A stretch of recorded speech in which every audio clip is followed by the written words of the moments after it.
శ్రీ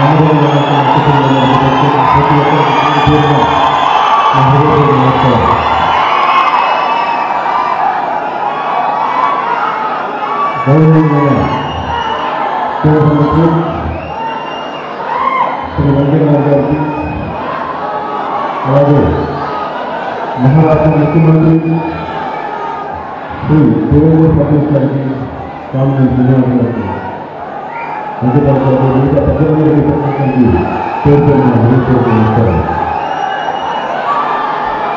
ఈరోజు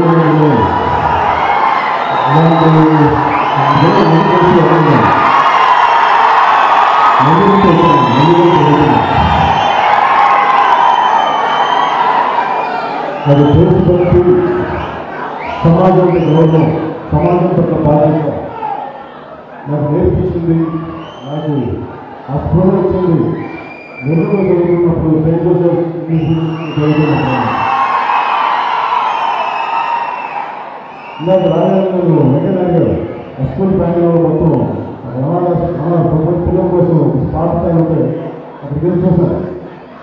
వాళ్ళు తమ ముందు శుభాషించాలి, మీరు మంచి మాటలు మాట్లాడుతున్నారు, కొంచెం పాటలు పాడారు.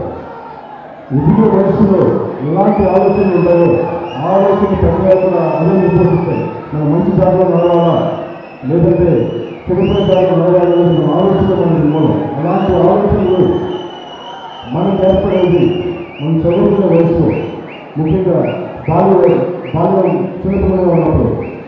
స్వర్ణభారతి బస్ అలాగే 14 రకాలు 14 రకాలు వృత్తి విద్యలు, పిల్లలకి అనేక రకాల వ్యాపారాలు, అలాగే కొన్ని అనేక రకాల కోర్సెస్ నుంచి చాలా ఆనందం కలిగించే ఆశ వేసింది.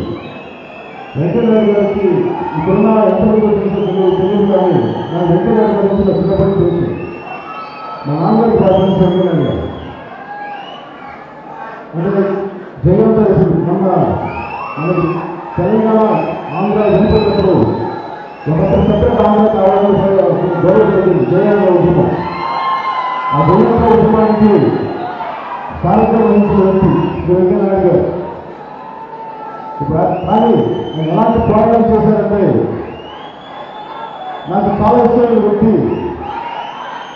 నేను చదువుకున్న పుస్తకాల్లో నాకు ఆయన గురించి వెంటనే కానీ చదవడమే కానీ ఆయన ప్రజలు నాకు తెలియదు. ఆయన మనం చిన్నప్పుడే ఆయన లేవు. లోక్ నాయక్ జయప్రకాష్ నారాయణ గారు, అలాంటి లోక్ నాయక్ జయప్రకాష్ నారాయణ గారిని బీహార్ నాయక్ ఆయన ఈ రోజున కేంద్రంలో ఉన్న చాలా మంది లోక్ నాయక్ జయప్రకాష్ గారు తీసుకొచ్చిన వ్యక్తులే, ఆయన సారథ్యంలో నడిచిన వ్యక్తులే.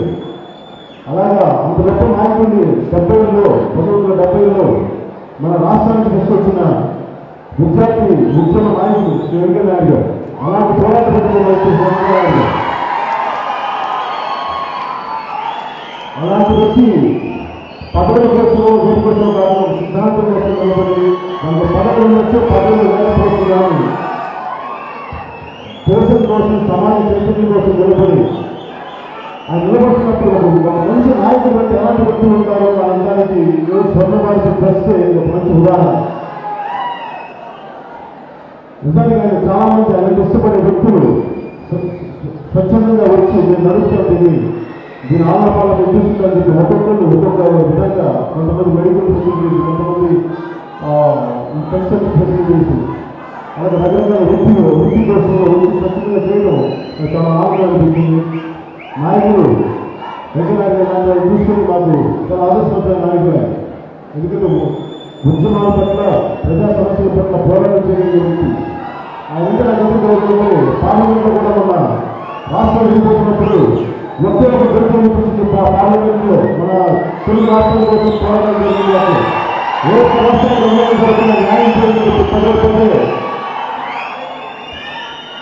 పార్లమెంటుని గొడవలు చూపించిన నాయకుడు. అలాంటి నాయకులు మనం ఈరోజు గౌరవం ఆయన చూసినందుకు మనస్ఫూర్తిగా నేను ధన్యవాదాలు తెలుసుకున్నాను. అలాగే దేవేంద్ర ఫడ్నవీస్ గారికి నాకు మరాఠీ తెలుసు. నా పిల్లల వల్ల నాకు మరాఠీలో మాట్లాడడం తప్పులు ఉన్నాయి, ఎందుకంటే మరాఠీలో మాట్లాడితే నాకు అర్థమవుతుంది. దేవేంద్ర ఫడ్నవీస్ గారి గురించి నేను చాలా కాలం చెప్తా ఉన్నా. వారి వాట్సాప్ వాళ్ళు ఆయన చేసే పోరాటాలు, రాజకీయ పోరాటాలు ఇవ్వండి.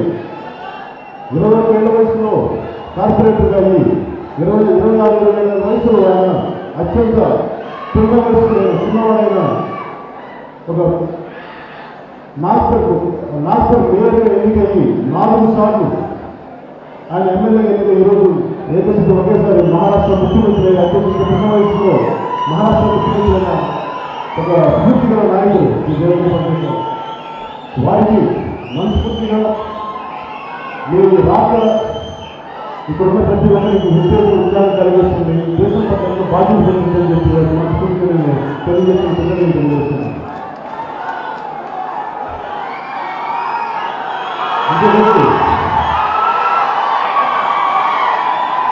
నేను చాలా ఆశీర్వాదంగా చెప్పేది స్వచ్ఛ భారత్ గురించి. నేను ఎక్కడికి వెళ్ళినా మన భారతదేశంలో ప్రతి ఒక్కరికి ఇల్లు లేదు కానీ వాకింగ్ లేదు కానీ పిల్లలు పిల్లలు సెల్ ఫోన్ లేదు ప్రతి ఒక్కరు చెప్పారు. సరైన బాత్రూమ్స్ లేవు కానీ ఒక విషయాన్ని రాబోదు కానీ మనకు కావాల్సింది మన ఆడపిల్లలకు కానీ ఒక సరైన ఫెసిలిటీస్ లేవు, టాయిలెట్ ఫెసిలిటీస్ లేవు. ఒక ప్రభుత్వం వెళ్ళాలనుకుంటూ ఏదైతే అవసరమో అది బట్టి ఇంకా మనం సాధించుకోలేకపోయాం.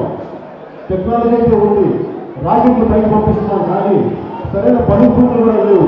ఇంకా చెత్త రోడ్డు పడేస్తాం, ఇంకా శుద్ధి లేదు, అది మనకి ఒక శుభ్రత లేదు. మనకి శుభ్రత లేని సమాజం ముందుకెళ్దు. అందుకే మనకి నరేంద్ర మోడీ గారు చెప్పినప్పుడు స్వచ్ఛ భారత్ చెప్పినప్పుడు అది సాధ్యపడుతుందా?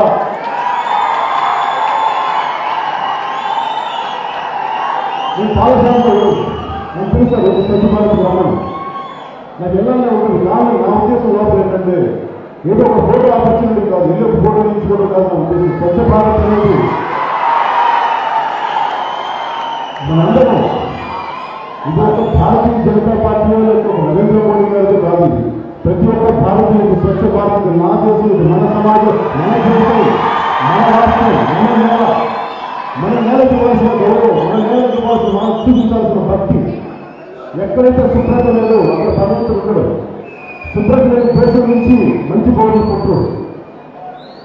నరేంద్ర మోడీ గారు స్వచ్ఛ భారత్ అని చెప్పినప్పుడు అది 1 సంవత్సరానికో 5 సంవత్సరాలకో కాదు, కడసారి వరకు ఈ భారతదేశం ఉన్నంత వరకు స్వచ్ఛ భారతంగా ఉండాలని మనస్ఫూర్తిగా జరుగుతుంది.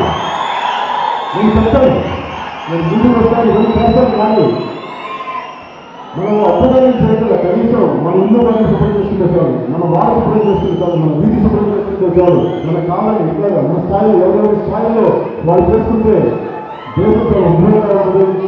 శుభ్రత దేశం ముందుకెళ్ళదు.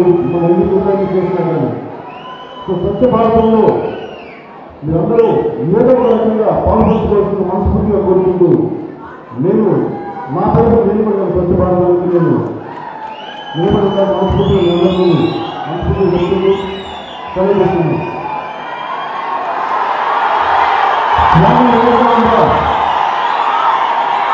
ఈ దేశానికి కావాల్సిన యువత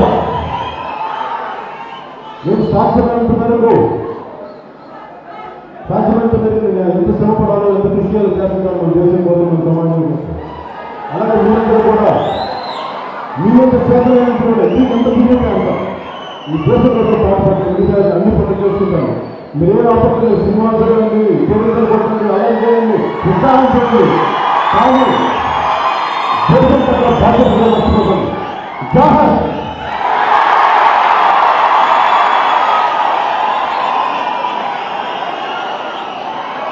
ఇప్పుడు పవన్ కళ్యాణ్ గారు చిన్నదాసి స్నేహితుడు కలిసి చదువుకున్న సుందరరామ రెడ్డి గారు స్వర్ణ భారత ట్రస్ట్కి ₹1,00,000 విరాళంగా వెంకయ్యనాయుడు గారు చేస్తున్నారు.